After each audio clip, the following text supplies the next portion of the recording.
In our last lecture we were discussing about half period zones and हमने half period Jones क्या होते हैं ये रीड किया। उसके बाद में हमने देखा कि जो रिजल्टेंट एम्पलीट्यूड होता है किसी भी पॉइंट पे स्क्रीन पे वो किस किस फैक्टर पे डिपेंड करता है, और उन सभी फैक्टर्स को फिर हमने इकट्ठे करके हमने लिखा था एक अर्थमेटिक प्रोग्रेशन की फॉर्म में।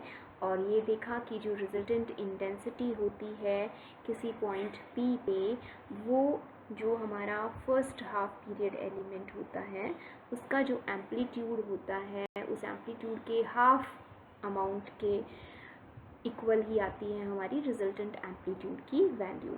A is equal to A1/2 के हम बराबर आया था हमारा resultant amplitude at P due to whole wave front is just equal to half of the amplitude due to first half period element। ठीक है, उसके बाद में हमने एक और चीज़ नोटिस की थी कि अगर हम एक सर्कुलर ऑब्स्टेकल प्लेस कर दें, जो हमारा विजिबल वेव फ्रंट होता है उसके ऊपर हम यहाँ पे एक सर्कुलर ऑब्स्टेकल प्लेस करते हैं। वो ऑब्स्टेकल हमने कैसे प्लेस किया था कि इसका जो हाफ एरिया है वो हाफ एरिया कवर हो जाए। ठीक है, तो उस केस में जो इंटेंसिटी थी P पॉइंट पे वो किसके बराबर हो गई थी, आपकी 0 के बराबर हो गई थी। ठीक है, और जो रेडियस होती है हमारी फर्स्ट हाफ पीरियड एलिमेंट की, उस रेडियस की हेल्प से अब हम एक एग्जांपल लेंगे, कोई भी हमारा मोनोक्रोमेटिक सोर्स हम ले लेंगे और उसके बाद देखेंगे कि क्या पॉसिबल रेडियस हो सकती है उस ऑब्स्टेकल के लिए जिसको प्लेस करने से P पॉइंट पे जो इंटेंसिटी है वो 0 हो जाए।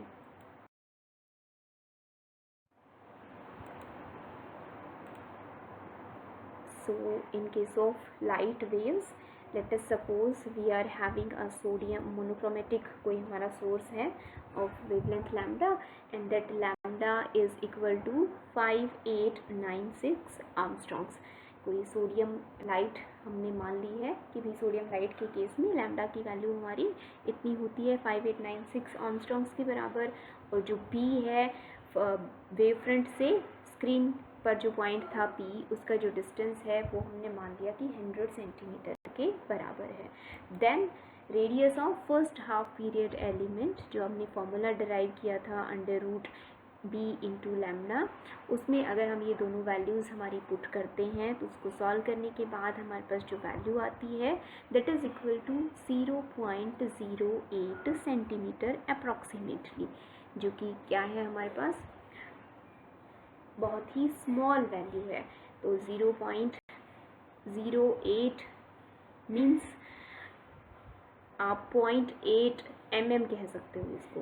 1 mm इतना स्मॉल वैल्यू होता है, तो 0.8 mm डायमीटर का अगर हम ऑब्स्टेकल प्लेस कर दें फर्स्ट हाफ पीरियड एलिमेंट के सेंटर में, तो a tiny obstacle of radius less than 0.08 centimetre is able to cut off light completely at P।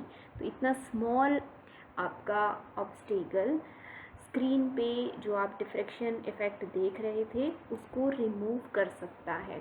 ठीक है, अब इसी सेम चीज़ को हम किसके साथ कंपेयर करेंगे, साउंड के केस में इसको अभी हम देखते हैं कि साउंड के केस में किस साइज़ का ऑब्स्टेकल हो सकता है जो कि साउंड को क्या कर दे, कम्प्लीटली कट ऑफ कर सके।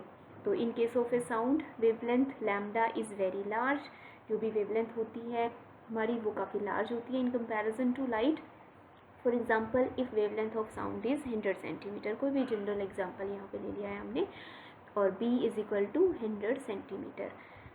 ठीक है, अब इसको सॉल्व करके अगर हम रेडियस निकालें फर्स्ट हाफ पीरियड एलिमेंट की that will be equal to 100 centimetre. तो 100 centimetre is a very large value as compared to 0.08 centimetre in case of light। in general अगर आप एग्जैक्ट वैल्यू लेते हैं साउंड वेव्स की और कोई भी वैल्यू देखते हैं कि जितने डिस्टेंस पे आपको मेज़र करना है साउंड को, या जो बेंडिंग ऑफ लाइट, ये जो इफ़ेक्ट है डिफ्रैक्शन हमारा, इसको हम ऑब्जर्व करते हैं तो वहाँ पे हम देखेंगे कि काफ़ी लार्ज साइज़ के जो ऑब्स्टेकल्स हैं उनको प्लेस करने के बाद भी हम बहुत आसानी से बेंडिंग ऑफ साउंड वेव्स आपकी ऑब्जर्व कर सकते हैं, ठीक है। सो ये जो कंपैरिजन अभी हमने किया, this shows that why bending of sound around the corners could be easily detected, whereas this effect was not easily detected in case of light, ठीक है। क्योंकि बहुत स्मॉल साइज होता है ऑब्स्टेकल का, जो कि बिल्कुल ही कट ऑफ कर सकता है लाइट को। अगर ऑब्स्टेकल का साइज वेवलेंथ के कंपैरेबल होता है, उसी केस में ही हमें डिफ्रैक्शन फिनोमेना ऑब्जर्व होता है लाइट के केस में, अदरवाइज हम डिटेक्ट नहीं कर पाते हैं डिफ्रैक्शन फिनोमेना को।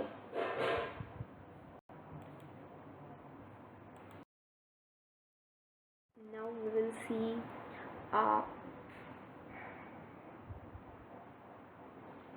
इंटरेस्टिंग इफेक्ट जो भी हमने रीड किया था। मान लीजिए अभी हमने देखा था कि एक बहुत ही स्मॉल डायमीटर का ऑब्स्टेकल पूरी तरह से लाइट को कट ऑफ कर देता है। अब हम उस ऑब्स्टेकल का साइज़ थोड़ा सा और इंक्रीज़ कर देते हैं।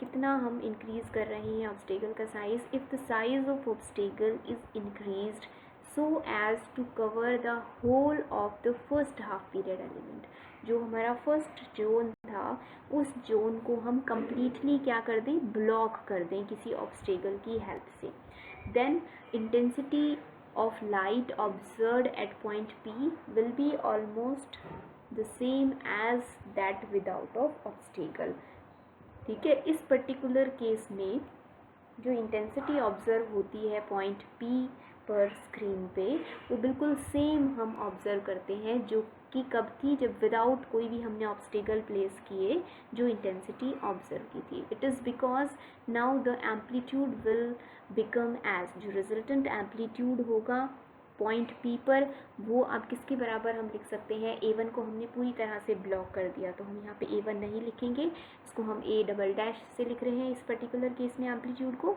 -A2 plus A3 minus A4 plus A5 up to AN हम इसको लिख सकते हैं।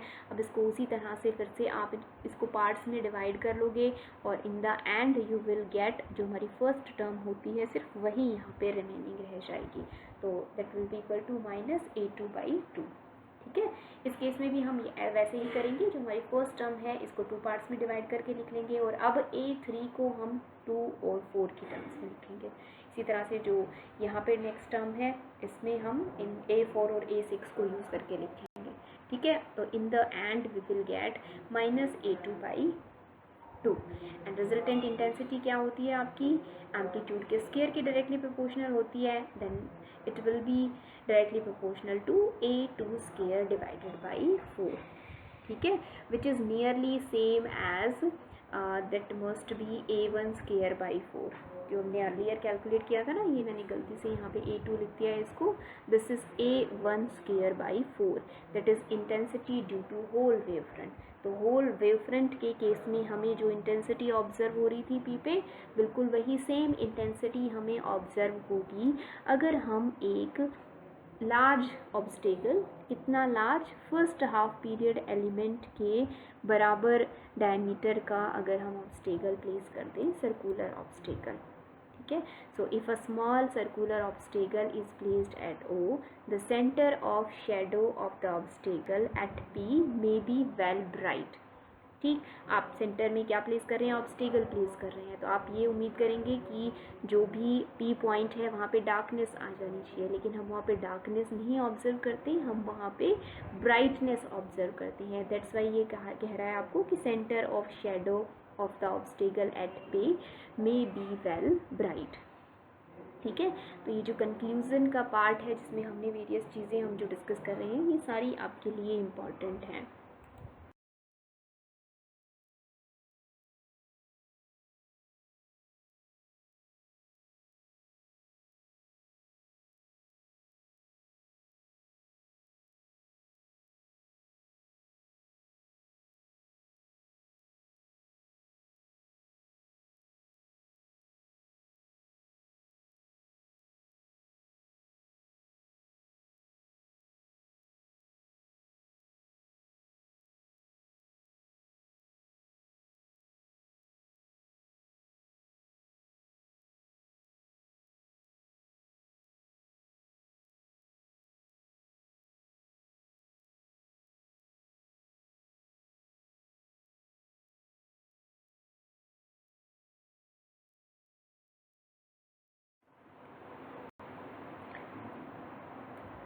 So what we get, if the size of obstacle placed in path of light is comparable to the wavelength of light, then it is possible to get illumination in the region of geometrical shadow.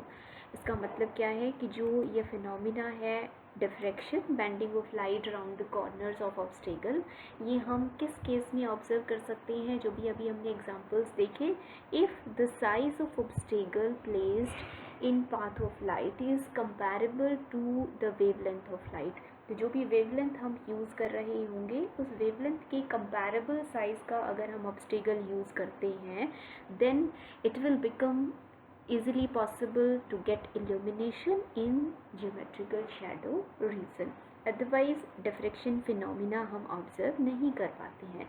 If the size of obstacle placed is so large that it cuts off a large number of half period elements, then the intensity at center of the shadow becomes negligible. अगर हम obstacle को large कर देंगे, उसका size अगर large हो जाएगा, तो जो भी हमारे हाफ पीरियड एलिमेंट्स हैं, ज़्यादा से ज़्यादा हाफ पीरियड एलिमेंट्स, या फिर आप कह सकते हो कि जो सेंटर वाला पार्ट होता है वो हमारा ओपैक्यू हो जाएगा, वो ऑब्स्टेकल के प्लेस पे वो आ जाएगा. तो और जो हमने देखा कि सेंटर में अगर हमें लाइट ऑब्जर्व करनी है तो उसके लिए हमें क्या चाहिए, आपका जो हमारा हाफ पीरियड एलिमेंट्स हैं वो सारों की इंटेंसिटी आपस में कैंसिल हो जाती है. सिर्फ जो सेंटर का हाफ पीरियड एलिमेंट होता है, या जस्ट सामने जिस पॉइंट पे भी आपको इंटेंसिटी देखनी है उसके जस्ट सामने जो भी हाफ पीरियड एलिमेंट होता है उसकी वजह से ही वहाँ पे हम इंटेंसिटी ऑब्जर्व कर पाते हैं. तो जो भी साइज़ होता है, अपर्चर का साइज़ या फिर ऑब्स्टेकल का साइज़, वो हमेशा अगर वेवलेंथ के कंपैरेबल होगा तो ही डिफ्रैक्शन फिनोमिना आप ऑब्जर्व कर पाओगे. Otherwise diffraction phenomena will not be observed. In case of sound waves, due to greater wavelength, sound waves की जो wavelength होती है वो light की wavelength से बहुत greater होती है. तो due to greater wavelength, the area of first half period element of wavefront of sound is large. तो first half period element का जो area होता है वो काफ़ी large होता है. तो ये जो effect है, if the effect of sound at a point beyond an obstacle is to be shadowed, an obstacle of very large size must be used to get no sound effect. तो अगर हम ये चाहते हैं कि जो भी साउंड वेव्स हैं उनकी इंटेंसिटी ज़ीरो हो जाए ऑब्स्टेकल की दूसरी तरफ, तो हमें काफ़ी लार्ज साइज़ का ऑब्स्टेकल यूज़ करना पड़ता है इन केस ऑफ साउंड वेव्स. और नॉर्मली ऐसा होता है कि जो ऑब्स्टेकल का साइज़ होता है वो आपका कंपैरेबल होता है साउंड वेव्स की वेवलेंथ के. तो बेंडिंग ऑफ साउंड वेव्स हम बहुत आसानी से ऑब्जर्व कर लेते हैं साउंड वेव्स के केस में. अब Fresnel with the help of his half period elements established that rectilinear propagation of light is only approximate and light bends round the corner of obstacle. ये जो भी हमने पढ़ा आपका एक्सपेरिमेंट, इस एक्सपेरिमेंट में हमने यही देखा कि जो लाइट वेव्स हैं वो भी बैंड होती हैं ऑब्स्टेकल के या फिर कॉर्नर्स के अराउंड, ऑब्स्टेकल के कॉर्नर्स या फिर जो भी अपर्चर हम यूज़ करते हैं उसके कॉर्नर्स के अराउंड. तो हाफ पीरियड एलिमेंट्स थ्योरी के बेसिस पे हमने सीधे सीधे ये चीज़ प्रूव की है कि जो रेक्टिलिनियर प्रोपगेशन होती है लाइट की वो बिल्कुल एग्जैक्ट नहीं है, वो सिर्फ एक अप्रॉक्सीमेशन है जिसके ऊपर आपकी पूरी जो ज्योमेट्रिकल ऑप्टिक्स है वो उसके ऊपर बेस्ड है. ज्योमेट्रिकल ऑप्टिक्स में जो आप रिफ्लेक्शन से रिलेटेड या फिर जो भी आपने मिरर्स के केसेस पढ़े हैं, मिरर्स हैं, रिफ्लेक्टिंग सरफेसेस हैं, वो सब किसके ऊपर बेस्ड है, आपके ज्योमेट्रिकल ऑप्टिक्स के अंदर आते हैं वो. और उसमें हम यही मानते हैं कि जो लाइट है वो रेक्टिलिनियर पाथ फॉलो करती है, स्ट्रेट लाइन की फॉर्म में मूव करती है, रेज की फॉर्म में मूव करती है. तो वो सिर्फ एक अप्रॉक्सीमेशन है. इन एक्चुअल सेंस जो हमारी लाइट है वो वेव्स की फॉर्म में ही मूव करती है. और ये जो फिनोमिना है डिफ्रैक्शन, ये इस चीज़ को प्रूव करता है कि light travels in the form of waves. So this is all about Fresnel's half period elements. And intensity जो होती है एम्पलीट्यूड की फॉर्म में हमने रीड किया कि एम्पलीट्यूड हमारा कैसे वैरी करता है या किस किस फैक्टर पे डिपेंड करता है, और उससे रिलेटेड जो भी पॉसिबल केसेस थे जो एक्सपेरिमेंट के दौरान आपके ऑब्जर्व किए गए वो हमने इसमें डिटेल में रीड किए। तो आपका इसमें दो चीज़ें आपने रीड की कि जो रिजल्टेंट एम्पलीट्यूड होता है वो किस किस फैक्टर पे डिपेंड करता है। तो फ्रेशनल हाफ पीरियड थ्योरी के बेसिस पे किस किस फैक्टर पे डिपेंड करता है ये आपके लिए यहाँ से इम्पॉर्टेंट है। और उसके बाद जो भी चीज़ें हमने वन बाय वन कंक्लूज़न में रीड की कि अगर हम हाफ पोर्शन कट कर दें फर्स्ट हाफ पीरियड एलिमेंट का तो क्या होता है। उसके बाद में हमने देखा कि बेंडिंग ऑफ साउंड वेव्स ज़्यादा इजीली ऑब्जर्व हो सकता है in comparison to light waves. और उसके बाद में हमने एक और इंटरेस्टिंग केस डिस्कस किया कि अगर हम फर्स्ट हाफ पीरियड एलिमेंट के डायमीटर के बराबर कोई ऑब्स्टिकल प्लेस कर दें वेव फ्रंट के सेंटर में तो उस केस में जो इंटेंसिटी होती है वो हमें एज सच बिल्कुल वैसे की वैसे दिखाई देती है। और ये जो भी पूरा हमने रीड किया इसके आखिर में हमें ये चीज़ आपका कंक्लूज़न है कि जो रेक्टिलिनियर प्रोपगेशन ऑफ लाइट है ये एक पूरी तरह से अप्रॉक्सीमेशन है। लाइट जो है वो वेव्स की फॉर्म में मूव करती है। So thank you very much.